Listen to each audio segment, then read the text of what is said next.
after perineal tears in the postpartum.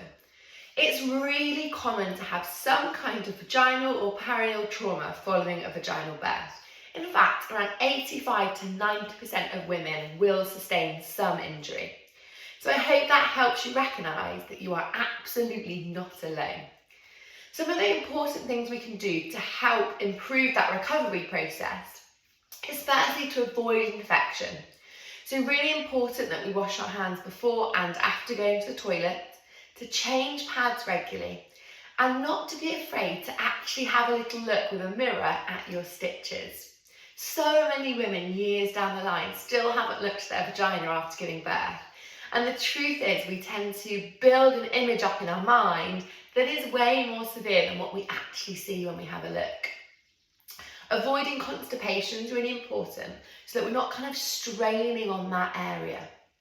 So alongside keeping the area nice and clean and dry, ensuring that you're able to toilet nice and easily, and having a look at those stitches, it's important to also keep an eye out for red flags.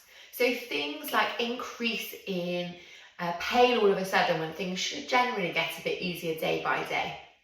Noticing that all of a sudden your bleeding gets heavier, you have offensive smelling discharge, or perhaps you start to feel feverish in yourself. These can be signs of an infection, and we want to get on top of any infections as soon as possible. So please speak to a midwife or GP if you think that's the case. In the immediate postpartum, taking regular painkillers is important. It's common to have some inflammation and some bruising to that area, and taking painkillers can really help with that process for you. It also means you can then start some gentle movement, and that's just gently walking around the house to start with and starting to do some pelvic floor exercises so that we can encourage some blood to that area to support that healing process.